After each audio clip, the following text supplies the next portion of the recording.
In this video, I'm going to discuss about the geographical cycle of Davis. So, William Morris Davis was an American geomorphologist.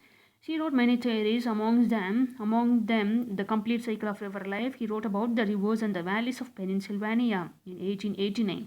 He also wrote about the geographical cycle. So, he wrote it in 1899, and about he also wrote about the slope evolution. So, in this series, he postulated about how the various landforms are developed through erosional processes.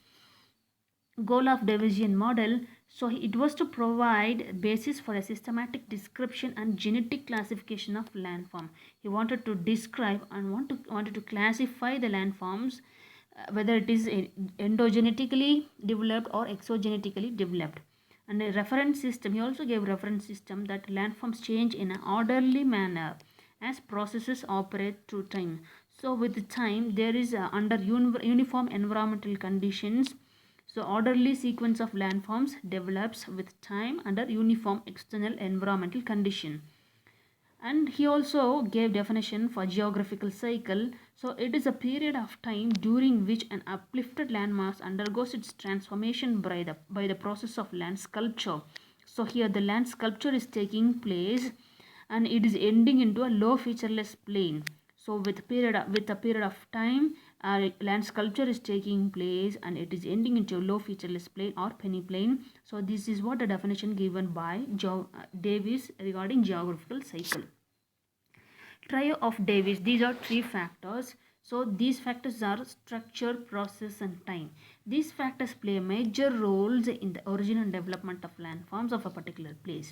First, we'll discuss about structure. These are the lithological and structural characteristics that rock type, whether it is igneous rocks or metamorphic or sedimentary rocks, and the structural characteristics of those rocks, whether it is a folded rocks or rocks have a fault or joins. So these also plays an important role. And next one is the process.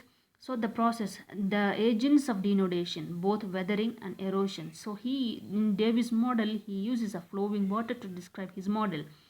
In next one is time. With time, progression of change of landforms. So how the time progressively changes the landforms. So he uses the three factors to explain about the origin and development of landforms in a particular place.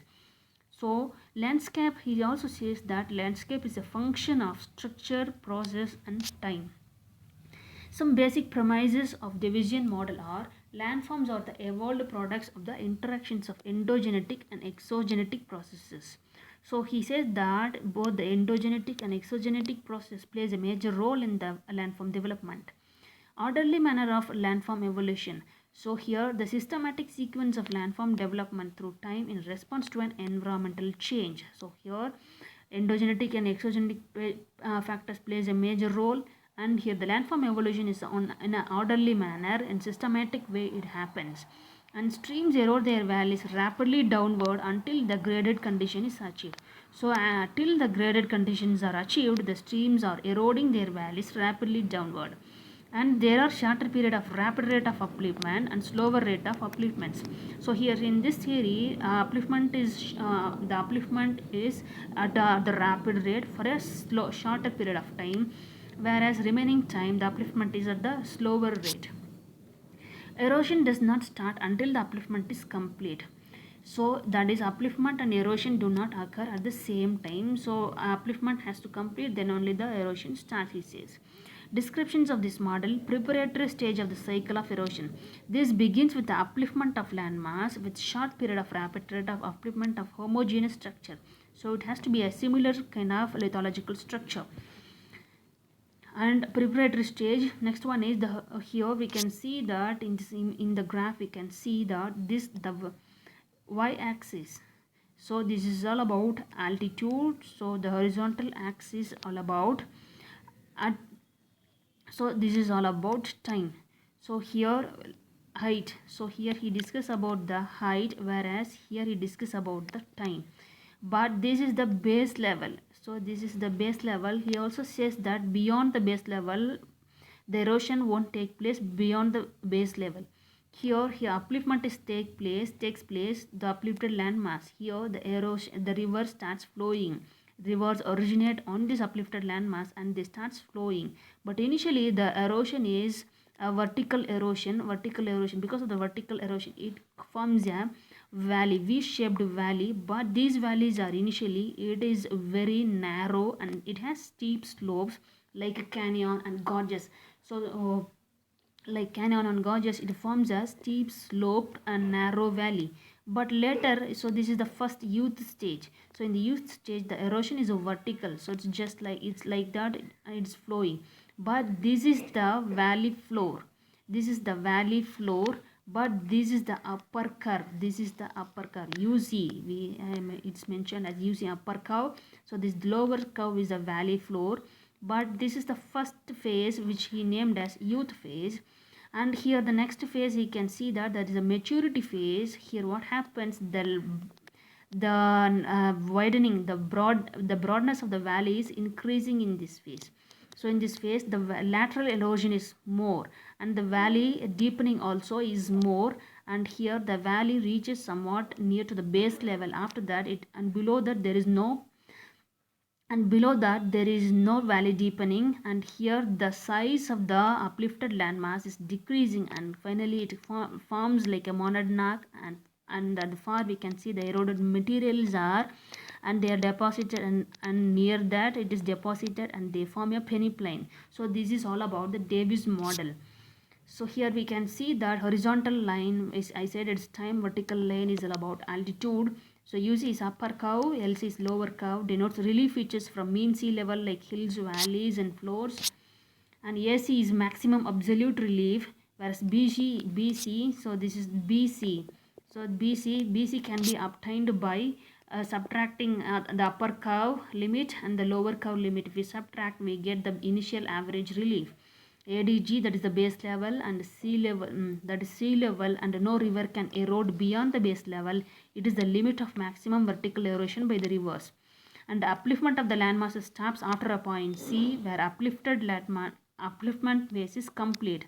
And he says that there are 3 stages of cycle of erosion. So one is the youth stage, the next is mature stage, the third one is old stage. So in the youth stage what happens is upliftment is there and erosion also takes place, but top surfaces of the water divides are not affected initially. The stream lengthening takes place because of the headward erosion. Because of the headward erosion, and the stream is getting lengthened and extended, and extension of the stream takes place. Next, the valley deepens. Steep slope and channel gradient river.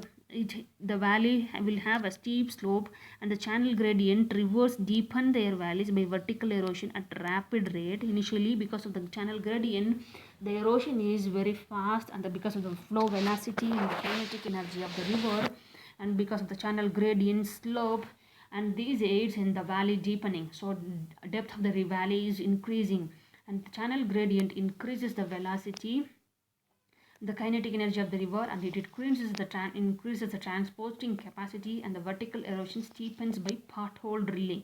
So that's why we have seen that it has a steep drilling, like a pothole drilling, it takes place. At the end of the stage, ultimate maximum relief is attained and the valley forms gorge or canyons. So gorges, these are similar steep valleys. These are steep valleys, but a valley will have a little broadened one. V-shaped valley will have a broadened valley, but here the sides are steep side slope, but it is narrow. They are gorge and canyons.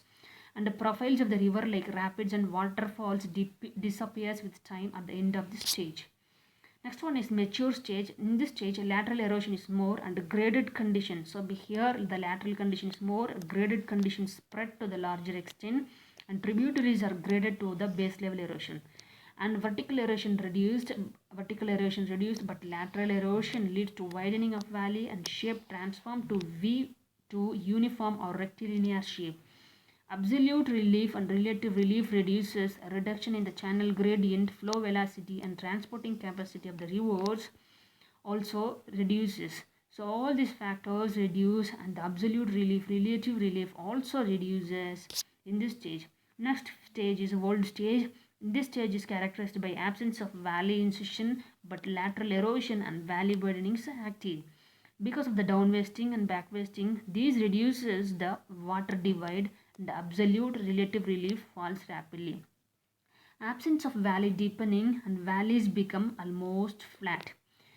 And the entire landscape is dominated by graded valley sides and broad, open, and gentle sloping valleys having extensive floodplains and developed meanders, residual monadnocks, and extensive undulating plains with low reliefs are formed because of erosion at the end of this stage, at the end of the old stage, and thus transformed into peneplain. So evaluation of this theory. So these theories have both positive and negative aspects.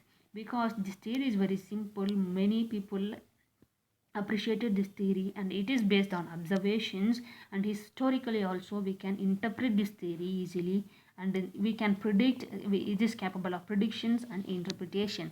Some of the negative aspects of this theory are: this theory has the concept of upliftment is not acceptable because tectonic activity. He states that in this theory the upliftment continues at least till at the end of the first stage, youth stage. So that is not acceptable by many, and the relationship between upliftment and erosion is erroneous, some people say, and this theory gives more importance to time, and so this also